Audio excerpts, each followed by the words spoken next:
on, everybody?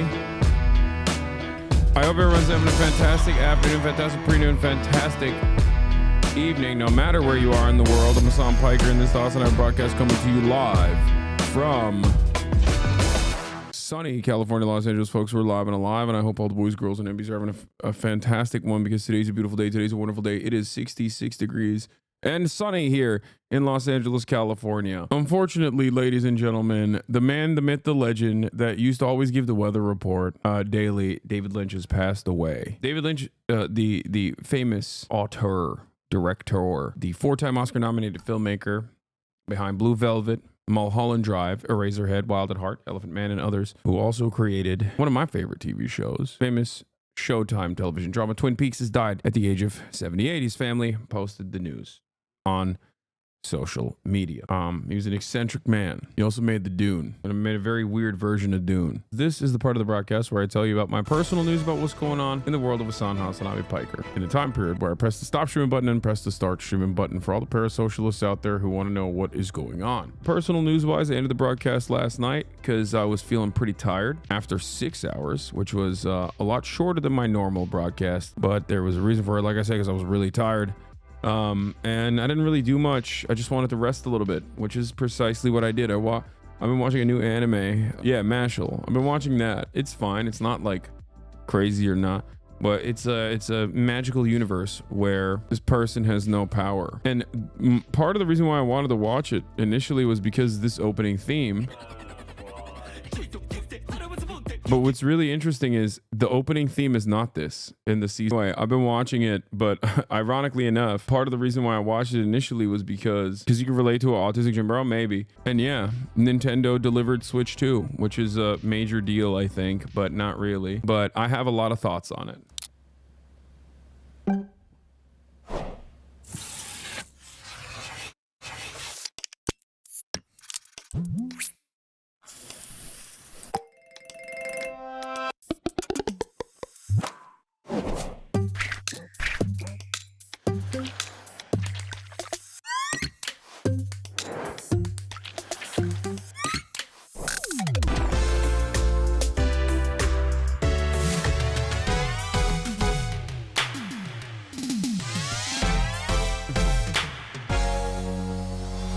Wow, that looks like an entirely different console. That's crazy. I mean, I guess it's not like that weird that Nintendo is still serving slop sausage, but like I would have expected them to at least, like, I don't know, really push the envelope a little bit. It's just bigger. That's it, as far as I understand. We'll see. I mean, it depends on the tech specs, but the reality of the matter is, as Steam Deck exists in the mobile gaming arena, you got like Asus ROG or whatever that thing is called. I didn't actually end up using it, but like I'm a massive Steam Deck evangelist, as you guys know. It's very difficult for me to look at this and go, wow, I'm the ROG ally. Yeah. It's very difficult for me to look at this and go, I'm very excited about this new Switch. I'm also kind of bitter because, like, I said this was going to happen last year, and they literally waited 16 days for the revelation. If this was 17 days earlier, I would have actually gotten another one of my predictions right, which is very annoying. Anyway, we'll see. I mean, look, Steam Deck really cooked me in terms of my love and my admiration for Switch. I was always like a big Sony loyalist, as you guys know, Sony PlayStation fanboy, as you guys know, but I always wanted a portable. I wanted something portable. Like, I was a big PSP fan early on. I maintained the position that PSP was too technologically advanced for the time frame, and with a couple tweaks, it could have been the greatest thing of all time. But unfortunately, there wasn't enough like data storage readily available at the time. I've always wanted a mobile platform because I wanted to play video games while I'm pooping. And Switch, for the time being, especially because of the games, when I dove into it, shouts out to the HASAN head who literally forcibly got me into playing Switch games by sending me an Animal Crossing Switch with a bunch of games. I mean, I've had a lot of great times on it. Like, for the first time ever, I played a Zelda game. It was incredible. Despite all the wonderful times I had with that thing, I'm telling you right now, man, The Steam Deck is just so goated. It's very difficult for me to go back from that, you know? Larger library of content, better specs. It's just too clunky and too chunky, but that's fine, you know? It's just, it is what it is. You just can't beat Steam's library. Yeah, Nintendo has really good IP that's Nintendo exclusive, unfortunately. No, I know. I am familiar. I know. It's the games that carry the platform. Make no mistake. Dude, I think the Elon Musk Asmongold drama is infinitely more in line with the things that I normally cover than the pirate software allegations or the pirate software drama. I will admit, like, I haven't really paid attention to it. I talked about this yesterday or like the day prior. I just don't really know what's going on. I also don't think it's like all that relevant. I think it's probably going to go away eventually. It's just so entirely invested in World of Warcraft. Like the concept of roaching as a mage, like that you have the goals of like defending your front line and then like running away from that responsibility. Like if you try to describe that again to a bus driver, like they would probably go, what are you talking about? But if you try to describe the the concept of like the wealthiest man on the planet hiring someone to play video games for him, playing fake video games, and because he's so petty that he just straight up is actively going to war with a bunch of like sweaty ass gamers, like that in and of itself I think is like more in line with the things that I talk about. So see, you're totally a video game understander. Yeah, I think like as far as I understand, like the pirate software stuff, like if he had just simply stood aside and was like, I fucked up and took ownership over it, like it never would have exploded to the degree that it did. Because it's at the end of the day, it's a video game. You know what I mean? Like, I just don't understand. Like, okay, yeah, he messed up. Like, why are people losing their minds over it? What the hell's going on? People will die on the ego hill for the dumbest shit. Yeah, but the pylons and like the way that people reacted to it, it seems is also kind of crazy. He killed 2 other players permanently in a game for his actions. No, I know. He got 2 other high levels perma-killed. No, I know. I understand that. I think the way that people are reacting to it is still funny though, because it's like, yeah, it's a lot of man hours, right, that you put into this game. But at the end of the day, it's literally a video game. And it's also not a video game that I'm super familiar with. So I can't even give you like my expert analysis on like what a mage is supposed to do. Was he actually truly out of mana?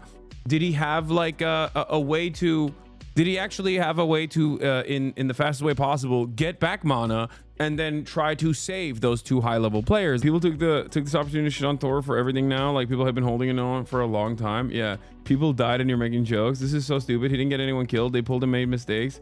They said to run, so he ran. That is stupid. It's the story. I think even if you're not immediately responsible for it, from what I understand, in terms of like how these sorts of dynamics play out, even if you're not immediately and directly responsible for the death of 2 other players, it's better to always take ownership over it. It's almost always better to say, I'm really sorry. I'm truly sorry. I should have done better.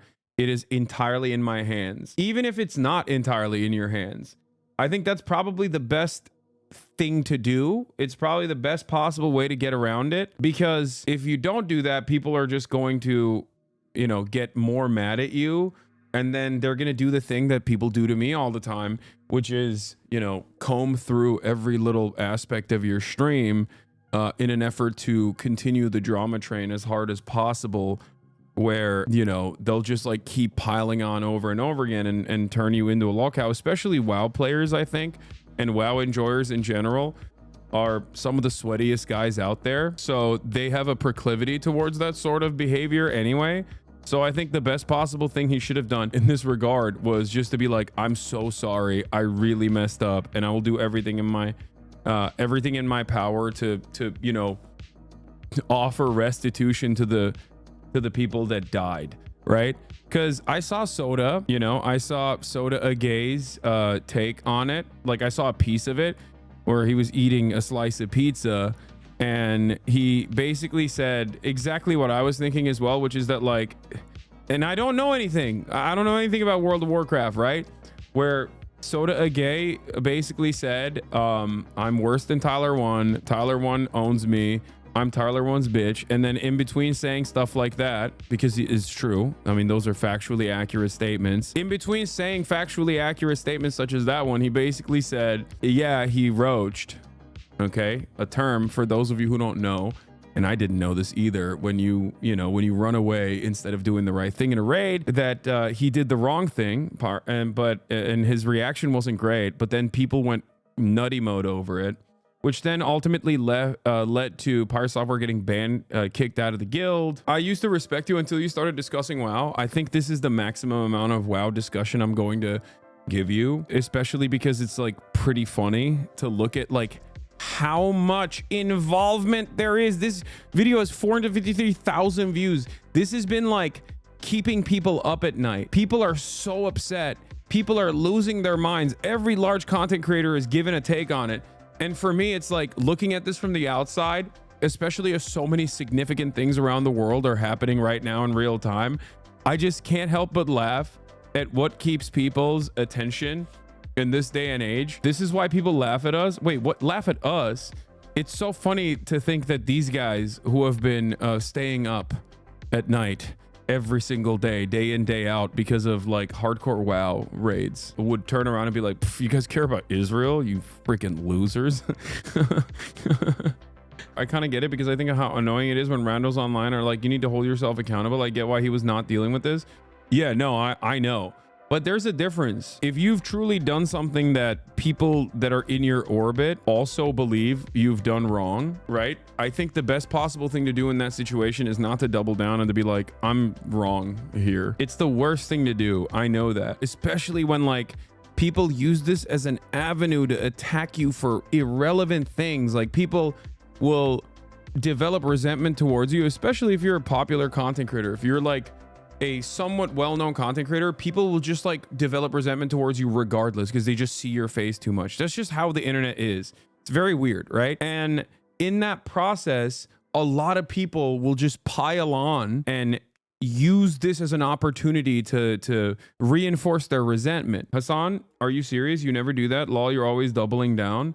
Yeah, famously, the one thing that everybody bullies me over is when I predicted falsely that Russia would never invade Ukraine. And famously, I also did not apologize for that and kept doubling down, if you recall. Oh wait, that's not the case. I literally did do that, and people still yell at me over it regardless. It is as if they blame Palestinians for Hamas. It's dumb to take the blame just so Israel doesn't hate you.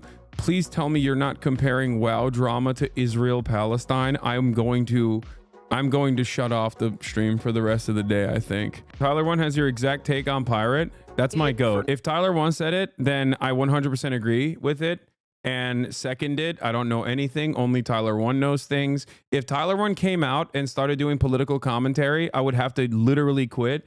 So please, Tyler One, stay in the lanes that you have actually occupied, whether it be chess with your incredibly high elo out of nowhere, or with the fact that you have actually completely dominated the field of WoW. Tyler One, I pray to your altar every night. Please stay in the lanes that you have occupied. Please never get into political commentary. I don't want to lose my job. He's literally done everything.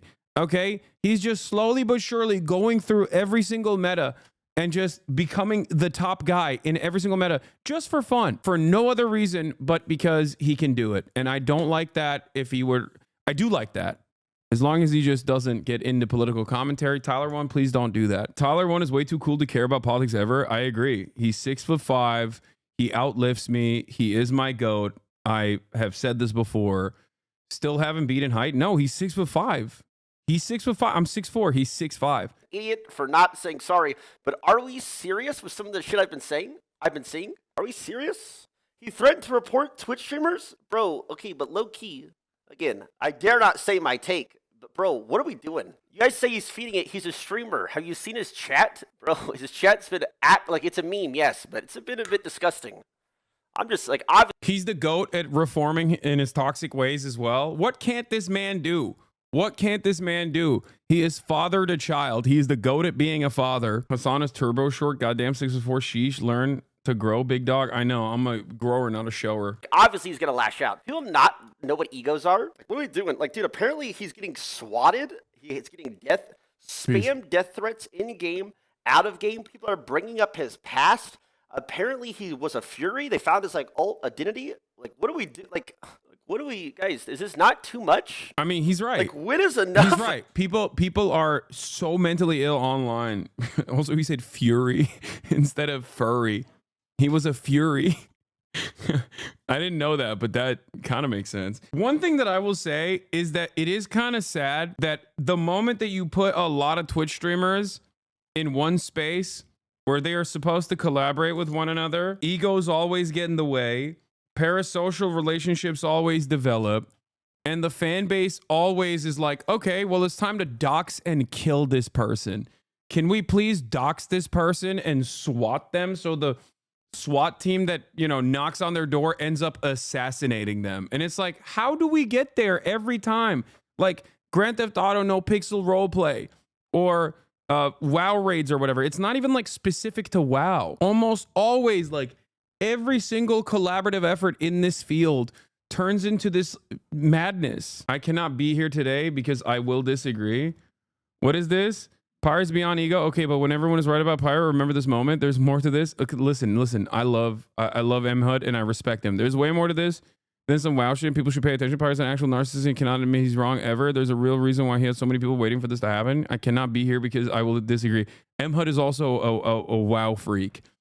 So he probably knows a lot more than I do. I don't really know Pirate that well. I don't know anything about him, but it tracks from my own personal experience of being a Twitch streamer myself and the way that people think about me. I'm sure that they have the same exact resentment towards me that they do about him. And I think some of it is valid for myself and for him as well. And I still have the controversial opinion that no one deserves to have people pile on this much to the degree where it like enters the real world space. All I'm saying is like keeping it to just being like, yeah, I'm not too fond of this guy because of the way he carries himself is valid, or I'm not too fond of this guy and I think he made the wrong decision in this raid is one thing.